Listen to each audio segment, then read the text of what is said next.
I would like you to imagine sitting in a room looking up at a tiled ceiling, and you notice that one tile is missing, just one.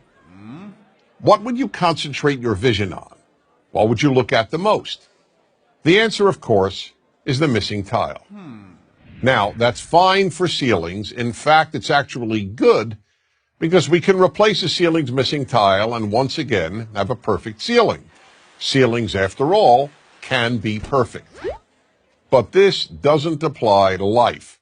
Most of what is missing in our lives, or what we think is missing, cannot be replaced. Unlike a ceiling, life can never be made perfect.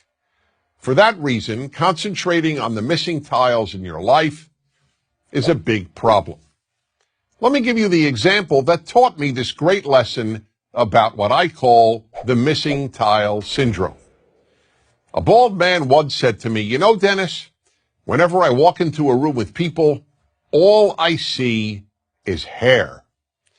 When I heard this, I immediately realized that in this regard, this man sees the world completely differently from how I do.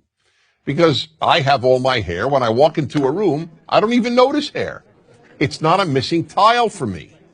But for this person, hair is what he sees.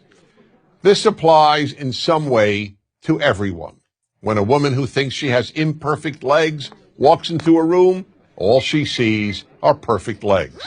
Or take the example of the woman who once said to me, "Wherever I go, all I see are pregnant women." Now, how could that be? The vast majority of women, even those young enough to be pregnant, are not pregnant at any given time. But that was all she saw because she wanted to get pregnant and wasn't able to. Her missing tile was not having a child. That's the way human nature is. We focus on what's missing in our lives. The missing tile syndrome is a very big obstacle to happiness, so big, in fact, that it makes happiness almost impossible. There will always be something missing in your life. When you see other people's kids, you'll think you see tiles that are missing in your own children. Gee, why can't my kid study as hard, or be as polite, or be as bright, or be as good-looking, or be as athletic? The same holds true regarding our spouses, our work, our looks. The list is endless. I'll give one more example. When I was single and looking to find the right woman, I wanted to first identify the most important trait to look for in my future wife. So after almost every date, I would call my best friend Joseph and announce, "Joseph, tonight I identified the most important trait in a woman."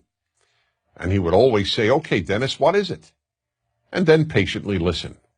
One night I would tell him that it was intelligence, another night that it was looks, another night personality, and on yet another night kindness.